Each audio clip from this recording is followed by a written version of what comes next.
സെവൻത്തിൻ്റെ multiplication table എങ്ങനെയാണ് easy ആയിട്ട് ചെയ്യുന്നത്, ഒരു ടേബിൾ വരച്ചിട്ടെന്നുള്ളത് ഞാൻ കഴിഞ്ഞൊരു വീഡിയോയിൽ ചെയ്തിരുന്നു.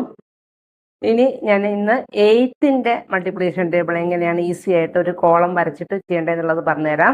ഒന്ന് നോക്കി നോക്കുക കേട്ടോ. ഇതും നമ്മൾ സെവൻത്തിൻ്റെ മൾട്ടിപ്ലിക്കേഷൻ ടേബിൾ വരച്ച പോലെ ഒരു ടേബിൾ വരയ്ക്കണം. അതിനകത്ത് 5 റോസ് ഉണ്ടായിരിക്കണം കേട്ടോ. എന്നിട്ട് നേരത്തെ ചെയ്തതുപോലെ റൈറ്റ് സൈഡിൽ നിന്ന് എഴുതി വരിക. 8 ഈവൺ നമ്പേഴ്സ് ആയിരിക്കണം കേട്ടോ. 8 കഴിഞ്ഞാൽ 6 4 2 0. അതുപോലെ ഈ സൈഡിലും 8 6 4 2 0 റൈറ്റ് സൈഡിൽ നിന്ന് എഴുതി വരിക. ഇനി ലെഫ്റ്റ് സൈഡിൽ നിന്ന് എഴുതുക. 0 1 2 3 4. ശ്രദ്ധിക്കണം, ഈ 4 തന്നെ ഇനി റിപ്പീറ്റ് ചെയ്യണം. 4 5 6 7 8. നോക്കിക്കേ, 8 into 1 8. താഴെ നിന്ന് എഴുതുക.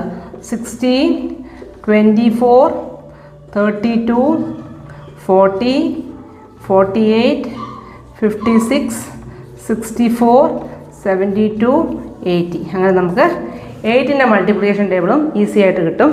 ഇത് കാണാതെ പഠിക്കാൻ പറ്റില്ല, അല്ലെങ്കിൽ എനിക്കിനി പ്രോബ്ലംസ് ഒന്നും ചെയ്യാൻ പറ്റില്ല, എന്ത് ചെയ്യാമെന്ന് പറഞ്ഞ് ടെൻഷൻ അടിച്ചിരിക്കുന്ന പിള്ളേർ ഈ ഒരു മെത്തേഡ് നോക്കുകയാണെങ്കിൽ നിങ്ങൾക്ക് കുറേ മൾട്ടിപ്ലിക്കേഷൻസൊക്കെ തന്നെ ചെയ്യാവുന്നേ ഉള്ളൂ കേട്ടോ. Thank you.